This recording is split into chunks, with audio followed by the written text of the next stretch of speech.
Again, like I highlighted in the last game, vision is your #1 priority when you're playing this champion. Fiddlesticks now has another passive on the Q, where if you're out of vision, out of combat for 2.5 seconds, you get extra fears with whatever damaging ability, and then you can still use your targeted fear, the Q, on someone else. Yeah, you can either nuke the guy who's been feared, or you actually CC someone who hasn't been feared up just yet, and kind of ensure that you've got coverage over everything that was going on right into this one. So physical damage is really coming out of Spica and Broken Blade here into this one. Volibear versus Ornn. If they're taking a long trade, Volibear is going to heal back to full HP forever. And so that's going to be, not a sort of drain fight that the Ornn's going to want. So we'll see how that one plays out over time. Still going to be a very exciting matchup between these teams because, certainly FlyQuest got to see what was going on, right? They got to watch the game from yesterday. They knew it was available in the draft. They knew Tank Fiddle was going to be a possibility. And they're red side. They said, okay, as long as we are comfortable in what picks are left available, and Azir is the one here, they're going to wait and see what happens, and then try to go for the re-engage. And it is popular in solo queue. Like I said, I've seen Niski playing it in addition to Bjergsen, so multiple people are getting some time in on this champ. As for the Volibear, I think you hit the nail on the head. I think we're going to see another of the Conqueror Volibears. You can go press the attack for more burst damage, but if you're fighting an Ornn, you probably want more sustain. Ooh, looks like we get a little preview. It's the Grasp for Volibear, so Broken Blade going to get a bit more tanky when going for those trades. Storing up that extra HP.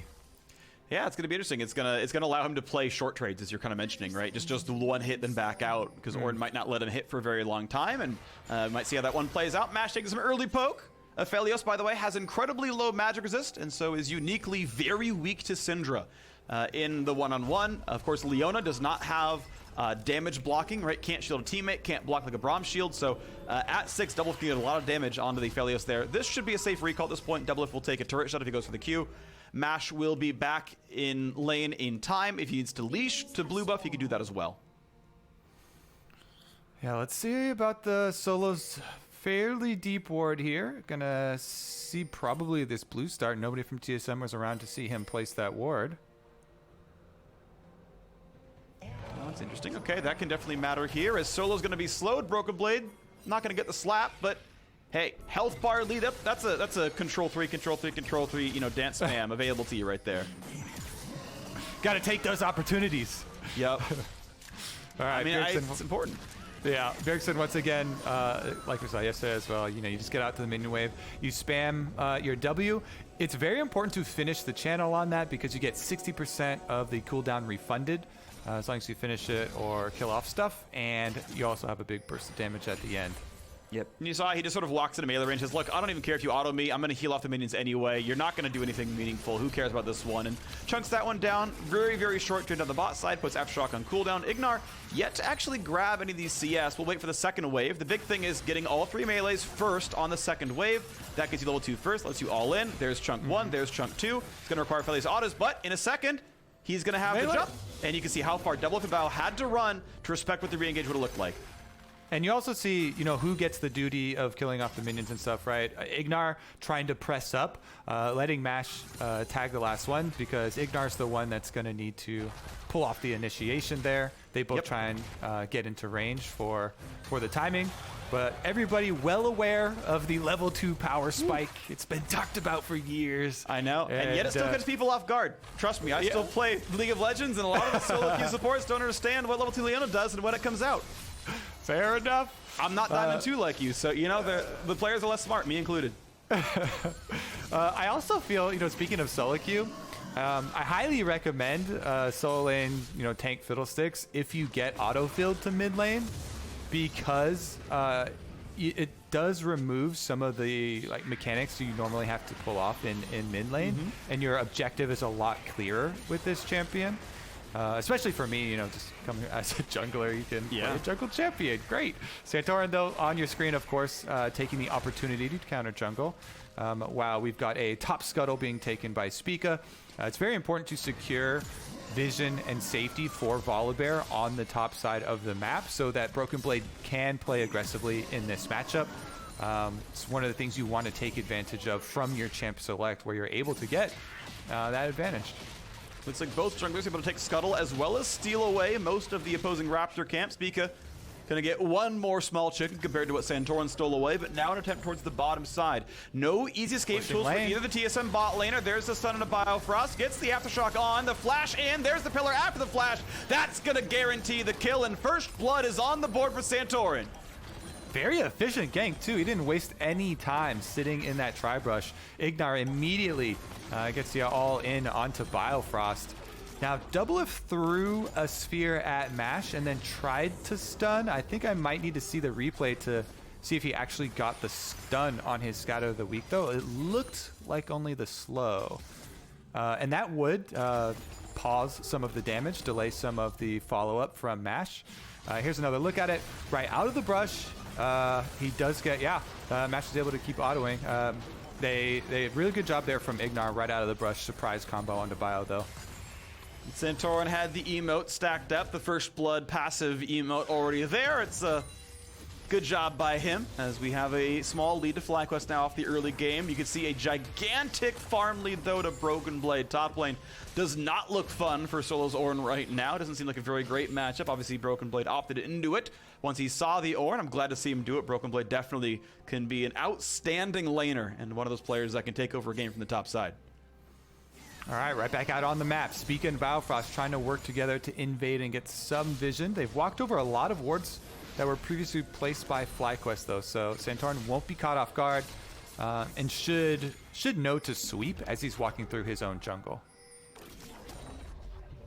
We're walking down the river right now in a pair, and we'll see if Santorin's going to be around to stop them in time. No vision, I believe, in this brush, but FlyQuest know to be afraid down here. IgNar says hello, sees, oh, that is a hook onto Mash, but he's not in range for the rest of it. The wall just in the right spot, and by the way, Santorin right behind him. Second stun comes out. Look at the counter gank. It's beautiful. Mash on a double kill. I think, you know, the trailing information of the FlyQuest wards that Spica and Bao entered on to go on this long path towards bottom side, giving FlyQuest enough time to set up a reaction here. And now 2 kills onto Mash with the counter gank here for FlyQuest. Plus, Santorin gets to just beat down this dragon with nobody intervening. Huge start now for FlyQuest. Yeah.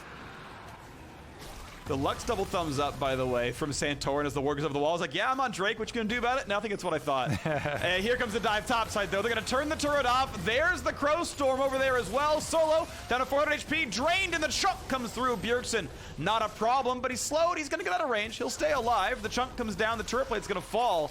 Great dive to the top side. That's the second time I've seen Bjergsen show up and get Broken Blade a kill up there. Yep, he can't go bottom because bottom just got turned around on them, so takes the opportunity to still look for a proactive play. Here's another look at Santorin coming down over with the Blast Cone, though. As soon as they see Biofrost, Santorin's already in position. They know he's here. Red Smite, they just annihilate him there with the Aphelios. And then really nice pillar as well from Santorin.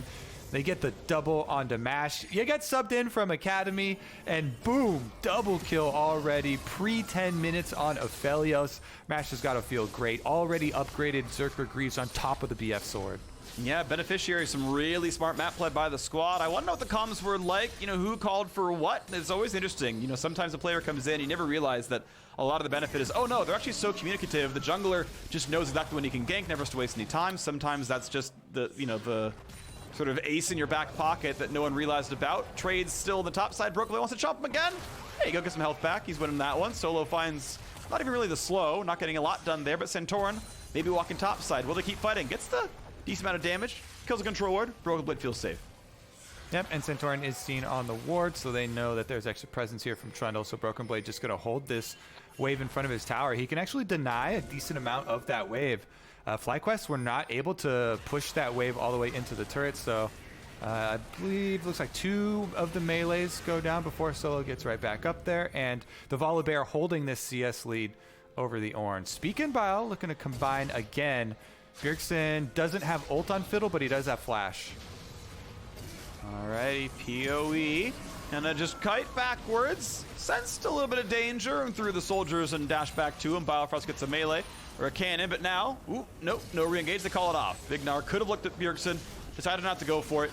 Boots 1 versus Moby, certainly going to run faster, but not a fight they really wanted to take. Solo just going to keep farming under the turret. He's lost a plate, won't lose the second one just yet. Clears the wave out, but it's going to sit there down about 15 CS. And they've got a lot of presence, even though FlyQuest got such a good play on bottom side here. Because TSM have this big Volibear, Broken Blade's got a lot of pressure against the Ornn, and Syndra is level 6, so even though DoubleLift doesn't have the kills like Mash, Syndra at level 6 brings a lot. Wow, burns the real flash over the wall, wants to find someone to kill. Santorin's right in the range of Biofrost. They put down the turret, and here comes Crows from over the top. Oh, he just barely gets away from getting kicked, but he comes right back in. There's a pushback. PowerOfEvil very low, has a flash back over the wall. IgNar brings a stopwatch. Bjergsen stays alive, but when a kill comes through, Mash is on a killing spree, there to throw in the auto attacks and gets his 3rd kill of the game. Big difference in the health bars afterwards, but nobody goes for the Rift Herald on the cleanup. 1-for-1 trade in the end, and we're going to have a revisit on that objective. FlyQuest do get to push a mid lane first there for Mash 2, and guess what? Their kill got picked up by the Aphelios as well, so Aphelios is going to be a monster for them. Here's another look at IgNar. He is in, he flashes over, he smacks that ward. Yep. They're like, okay, well, time for TSM to engage then. They do get the kill on the Santorin when the kick does finish there. Spica takes it in and he flashes back over the wall, but Mash Me on the Aphelios just gets to mow them down. Biofrost will pay the price and get some more gold into the pockets. Looks like he's rushing for that Infinity Edge. Yeah, pretty standard build here. Usually Infinity Edge into Hurricane second. You get just really absurd damage once that comes down, and he's well on his way to solid power spiking here. DoubleLift going towards the pretty standard first Syndra item of a Luden's Echo. Won't be too terribly long till he's done. He's farming pretty well, actually. Highest CS in the game. Now tied with both mid laners. Okay, now tied 4-way as Mash clears out most of the wave, and then Bjergsen takes first place. But for a time, I was right. DoubleLift had the most farm in the game. That's all that matters. I remember a time when Feek was right. Bjergsen! Oh, that is a lot of crowd control. Aftershock or not, good luck getting away from this one. Well, now with Spica here. Misses the Q, hits a minion for that one. A silence and a slow comes down, but still Spica's at 400 HP. Got the rest of the squad, though, and they will stay alive. So good survival there for the TSM duo. Remember, it is a tank Fiddlesticks. He Yes. has double rings into the makings of the Spirit Visage, so lots of health there. And then once the CC is used to get the pick onto you, you know as Fiddle that you don't have to panic because you can just channel your W, channel your drain, and regenerate a lot. So with just Spica there, they dissuade FlyQuest. Here is that attempt number 2 on the Rift Herald we were talking about, though. Yep, still 2 minutes to go until the plates drop, so no problem. Spica can grab this one, no problem. Summon it and walk about a quarter of the way off the map before losing plate gold. And as the minions fall, FlyQuest now look towards the bottom side. Syndra is last hitting under the turret, so that means Santorin can start the Cloud Drake. Pulls it outside of the pit and Mash the auto attack on a bunch of bonus attack damage. Pops the red Q, and this is going to fall down without any contest. Yep, and Mash is going to be the focal point here. It's a 2-carry team, and the Azir has no flash, so PowerOfEvil has to play a bit more safe every time they get a sense of any sort of these mid roams. He really has to be, able to give up some of the minions, play a little bit further back. I actually love that skin. I haven't heard the siren before on the police Volibear. Oh. I play a lot of like 5 pre-made normals with friends, and I'm never the top laner. I have heard so many people complain about, does this noise ever stop? The answer is no. It's on like all the time. Not everyone likes it, although as a spectator, I'm a fan. Fair enough. As long as the camera's not always there, then it won't get too much. He is still pushing, by the way. Still has that around 20 CS lead for himself. A little bit more effort being put up to the top side for FlyQuest, though, as you get IgNar roaming, and they've spent 2 control wards worth of vision resources up on the top side as well to kind of help him out. Bjergsen feeling comfortable to knock down the minions. Doesn't get the cannon, but here's the Herald Summon in plenty of time. Mid lane turret's going to be under a lot of pressure. IgNar is here to defend, but this is still going to be gold donated over. If Bjergsen's close by, he'll get half. Biofrost can do the same. And it's all going to go to the jungler. All goes over to Spica. Bjergsen could not quite step up that far, so 320 gold goes to the Lee Sin. Not a waste of gold by any means, but obviously would have liked it on someone who's a bit more gold scaling than the Lee Sin jungle. The kickback, though, they might have found the kill in a Bjergsen, and indeed they will. Mash is on a rampage, and Biofrost is on his way back to the fountain as Santorin grabs his second kill of the game. And, you know, you can summon a mid, a Herald in a mid. We can send our army down there and knock that turret down just as fast. And the timing there, it's right as Mash is walking down the lane. Their Aphelios is here. This is the big carry of the team, and he's like, PowerOfEvil, I got your back. Go on in with Azir. It doesn't matter you don't have flash. He takes advantage of the TSM carries before they can get their own defensives back up. And really nice proactive play here from FlyQuest to capitalize. Now it's an extra one that went over to Mash. I mean, this is going to be the story of the game to track. Yeah. As we go further, there are so many things that an Aphelios is going to have to worry about, and FlyQuest will have to play around the flash timer of Mash, because you have to avoid a Nautilus stun setting up a Volibear dive, Fiddlesticks dive, and long range scatter of the week from Syndra. So like, there are so many things that can pierce through the back of even a very beefy front line that Mash is going to have to worry about being the big carry. Yeah, and I want to point out, right, the gold is basically equal. TSM actually slightly ahead despite the 4-kill deficit. That is a giant farm lead topside, plus 30 for Broken Blade. 30 CSD 15, very, very good. That is a high mark. Yes, it's matchup, sure, but still very good. And now, ooh, that hook almost landed on a PoE, but now it's the play right into the jungle. Biofrost, he's gonna burn the stopwatch. Bjergsen shows up, gets stunned. There's kill number 1, and here comes kill number 2. The damage was not there. The Crow Storm could never have been enough. FlyQuest get another 2 for 0, and they're ready to push mid. Yeah, it looks like we'll have a rotation around through the jungle as well. They're trying to catch DoubleLift there, and you see Leona and Trundle, but DoubleLift backs right back off, and TSM are going to play defensively after losing that fight. I don't think there's too much that FlyQuest can actually get in the way of objectives. Definitely some good kills for themselves, though. DoubleLift really cautious about going back up to this turret, and rightfully so. Teleport comes down, though. It looks like TSM want to fight him off. Well, can Mash run away in time? A nice pillar's going to slow down DoubleLift, but here comes Broken Blade. Shot a couple of times, but there's the fear, and that is absolutely the death. DoubleLift gets 700 gold for the shutdown and is ready to get that next power spike. That is so big. And Mash, even with double summoners, there's no way he's getting out of that one. Broken Blade just teleports in, runs him down with the extra speed, and TSM do strike back. So another turret goes down, and they open up some territory to work with just in time. 45 seconds left on this dragon.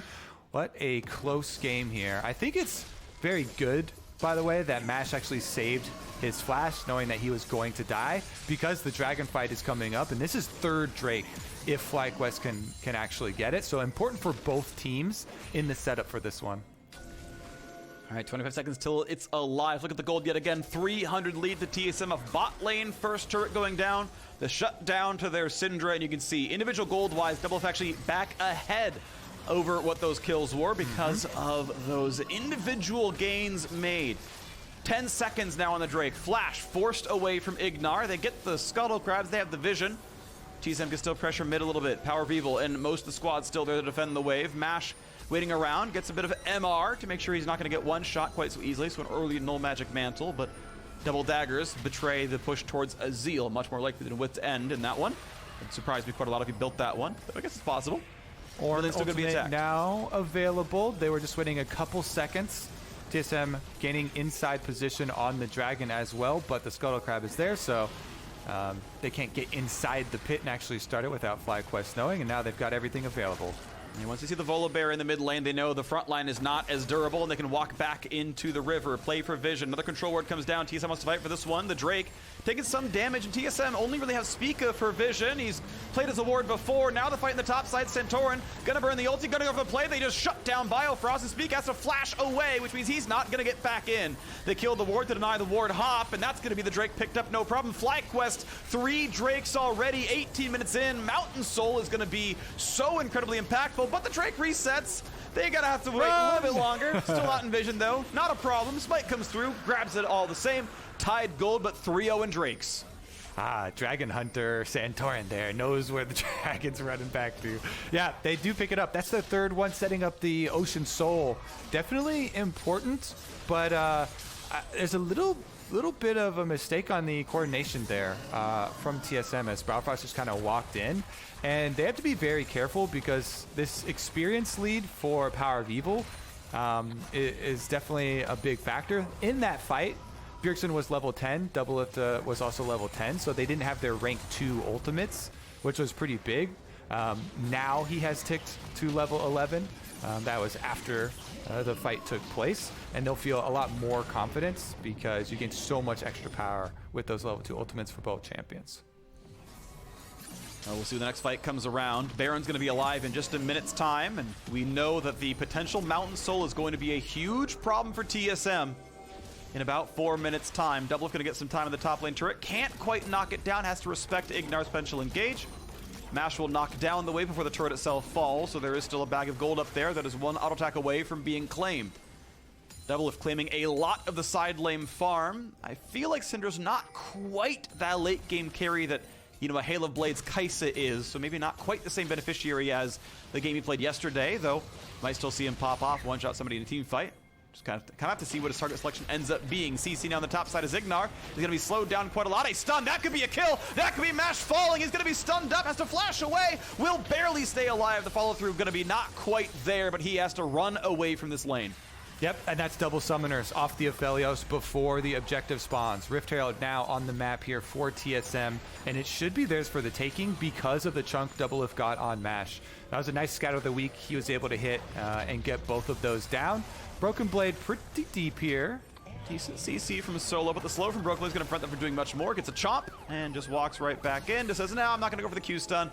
I'll just keep the move speed now. Re-engage though. Solo gonna find Spica. He is flashless on the Lee Sin. Solo finds the knockup now as well. Bjergsen's got to be careful. Has to flash the wall to stay alive. Spica ward hops to safety himself after kicking away an opposing member. Those are some important cooldowns missing for a short time, and crucially, Flash will not be up for Bjergsen for the soul fight.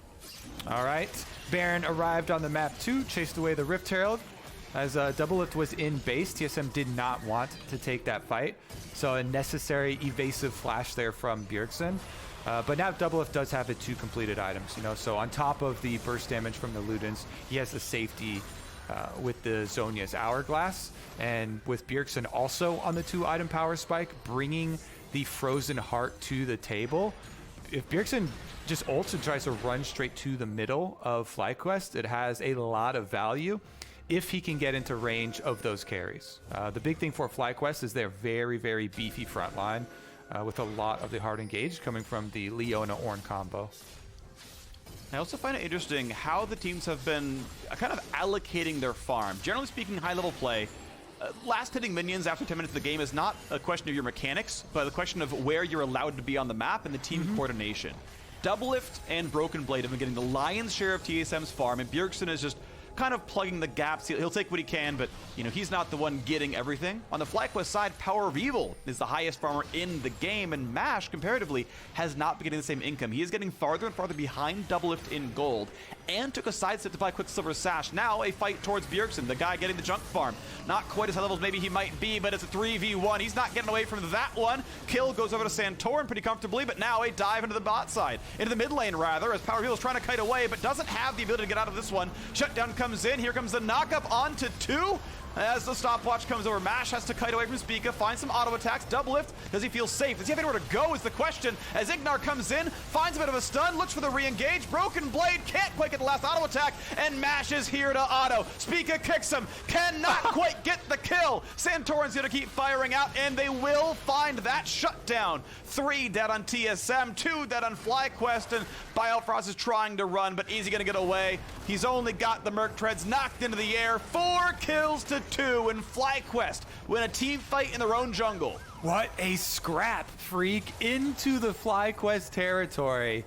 FlyQuest do get the pick onto Bjergsen, and TSM try and chase PowerOfEvil, trading mid laner for mid laner, but they chase PowerOfEvil all the way deep into the FlyQuest jungle. Let's take another look at the setup here.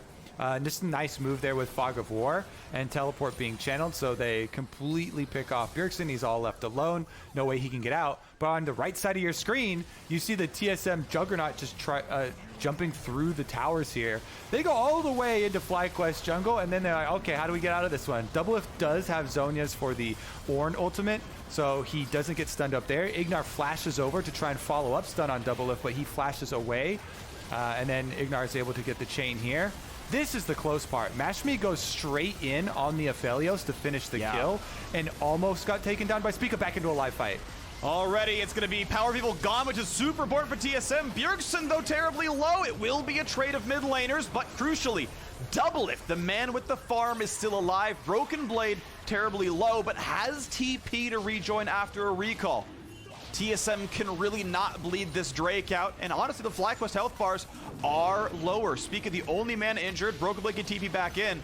Does FlyQuest have a chance to fight this one? They've got a Honey Fruit right there for IgNar. He can take it. Finally does so, but the Drake's only at 4,800 health. Broken Blade winning the wings. Mash can auto him once, but the damage output not going to be that great. Here comes the re-engage. Nice knock-up. A dive to the back line. They're going to chase down Mash if they can do so, but it's a kill onto Spica. The knock-up back on the Volibear. Broken Blade can't get this one out, and DoubleLift unable to answer these kills. Santorin is on the chase. Remember when we were teammates, buddy? It's time for me to knock you down. Next pillar comes up soon. You have to believe. There it is. The Zhonya's will not save his life. The Syndra will fall, and Mountain Soul will go over to FlyQuest. FlyQuest, what a huge fight for them. TSM can't get past the beefy front line to Mash. Santorin, IgNar, and Solo peeling for him at all costs. You get plenty of usage and value out of that Quicksilver as well. Mash is able to kite backwards, and FlyQuest take the victory. What a big moment for them. Mountain Soul going to be even more difficult now for TSM to get through that front line. It becomes kind of a game of finding one of those surprise picks and really having to work through vision to make use of the crowd control abilities that we talked about for TSM, looking for the Nautilus, Syndra, and Fiddlesticks stuns to pick people from FlyQuest off, because now that they've got Mountain Soul shields on top of these super tanks, not to mention the extra resistances, it'll be hard to go front to back. All right, here's another marksman. Gonna feel good in these fights. So they did get a flank from Broken Blade, but he actually runs in and then towards the two tanks, and Santorin gets the stun. Then they all kite backwards. Volibear ultimate and Nautilus ultimate onto Mash, but he's able to kite Spica backwards, and they kill him as he's coming through. And DoubleLift unable to follow up on any sort of damage there because they actually can't get the HP advantage, and Biofrost has to run for his life. Nice size of a DoubleLift to dodge the IgNar's E, but just obviously not enough as Trundle's in melee range, ready for the pillar right afterwards. Mountain Soul obviously very impactful here. Going to be nice to have that big shield. I think it's really, really good against kind of low damage compositions, because if you don't one-shot them, they're just not dead anymore, and you know, the team fight looks really good from there. Syndra is the only, I would say, reliable consistent damage since Broken Blade doesn't have much armor yet. He's actually dying to the Aphelios pretty quickly, as we saw in that last fight, where I thought TSM was going to look pretty good, but Broken Blade really couldn't get a whole lot done. Mash has been able to kite quite nicely, now has flash for round 2. Santorin able to easily walk away after a pillar. Bjergsen going to come into mid, but PowerOfEvil gets a kill up in that top lane. He's got a 2-level lead over Bjergsen, get the highest farm in the game, and he can join whenever he wants. Yep, FlyQuest scales so incredibly well that's why it was such a big moment for them to get this Mountain Soul 27 minutes into the game. Azir and Aphelios, two of the best scaling backline threats. PowerOfEvil, though, he's going straight through the base, trying to get his teleport off, getting the fear. Yep, he's going down for that one. He can ult, it's not going to matter. Kill credit goes to the DoubleLift Syndra, level 14. 2 kills on the board. Now a re-engage as Spica sees IgNar and co. Broken Blade's here. I'm not sure if FlyQuest win this one. It's going to be an eventual 4v5. Ornn comes out. He should really probably disengage this one. Knock up onto 2. It's time to run away. IgNar has to burn Flash to live. Definitely a mistake from FlyQuest, as PowerOfEvil overextending bottom side. A death and a teleport open up a comeback possibility here for TSM. When FlyQuest have such a good 5-on-5 with the beefy front line and 2 hyper carries for the end game, they've actually given TSM a pretty big window here on Baron. Let's see if they can force. They're going to attempt. PowerOfEvil dead for 5 more seconds, cannot TP in. TSM has about 20 seconds to play with right now to get the Baron done or find the team fight. There's a quick turret over the wall, gonna get a couple of shots in, but now it's able to kill the Baron, so it's even lowering the timer that TSM need. Here comes the engage, Crows from over the wall, gonna find a couple of fears. Big dunk in the back line, Santorin's already gone. A kickback's gonna find a knock up and a mash now as well, who has to kite backwards, but he's got autos on a Bjergsen. Nice fear comes in, QS has to get out, forces the flash away. 2 more autos might kill him, he's so tanky though. Leona comes in, that's gonna find Biofrost. DoubleLift gonna find the ulti. Mash though has the MR to live, and DoubleLift gets knocked down by Solo's re-engage. And now TSM are still forced to run. Next CC almost comes in, but Biofrost sidesteps it. Turret falls, flashes away. They will keep the rest of TSM alive. It's a 4v4, all things considered. Jungler dead for FlyQuest could make Baron hard, but they're looking for it now. And the FlyQuest fans can finally exhale. The opening that PowerOfEvil gave them, dying inside the base, has now closed. He's back out there. The Azir arrived and they chased them off the Baron. Extra kills going over to FlyQuest, plus the Baron reward, means that they can actually return to finish that job on the inhibitor turrets, and they should do so when they group up behind their tanks in strength of numbers for them, because it becomes very difficult for TSM to find victory if they've got their level 16 almost triple item Azir and 8 kill Aphelios safely behind their tanks. Yeah, it's looking pretty good. Mash went early QSS this game. He's kiting the team fights incredibly well. He's only died a single time, and that was one where he's like, all right, yeah, you got me, you burn TP, I won't burn summoners. Every team fight, he has known his limits. He dove into the back line and fought DoubleLift when they were fighting the top jungle. Otherwise, he's kited the Volibear, he's kited the Syndra, he survived the ultis. Well done to him so far. Here comes the re-engage. Double root gonna land. Ornn over the top. These should be pretty easy to kill. A nice kickback buys some time, but Ornn is there for the knock-up, and there's 2 more kills picked up. This is not looking good for TSM. Broken Blade left alone, cannot flash out, but he can E over the wall, or I should say ult over the wall. PowerOfEvil, though, can E over the wall and eats him for a couple of, a 3rd kill of the fight. Now IgNar wants back in, looking for DoubleLift. Can he find this opening? He's feared. He's taking some damage, but he's very tanky on Leona. Pops the stun. That should be an easy kill on a Bjergsen. Burns his Zonia's Hourglass, but does not have flash get away. So the auto's going to come through. He's going to ult to get farther back, but it's not going to matter. DoubleLift's going to fall. Game over from a couple of those right there. FlyQuest know they have TSM right where they want them. Aced with a Elder Dragon coming up and a base right in front of their eyes. Yep, they can actually split objectives right now, because all that's necessary to kill an Elder Dragon is 1 Aphelios. Everybody else with Baron buff pushing up waves. You see FlyQuest actually getting 3 objectives at once as they push mid, bottom, and going for Dragon. Spica on a mission here. He's got to put a stop to this, but he's been scouted out. Yeah, can I roll for killing the dragon? You can certainly try. Can't get this one. This is going to be Elder Dragon going down, no problem at all. He's on the other side of the map now. He's like, I'm going to keep running in case they're chasing. There's the sign that the whole squad took that one down. Elder Dragon and a 10,000 gold lead to the remainders of a Baron buff. FlyQuest are winning this game. Yeah, I mean, successful outscale here. FlyQuest, they know they can play it slow. Santorin does find them with the pillar. They use the blue trinket to make sure they're not walking into the trap. Once they see just 2, they can move up. Everybody from the team is there, solo in front of Mash, setting up the Aphelios, and they're able to chase down these kills on TSM. That was what TSM, had to do, though, is find some sort of, vision play, some sort of surprise gank there. Then IgNar, trying to cut them off, is able to stun them for long enough for the rest of the squad to arrive.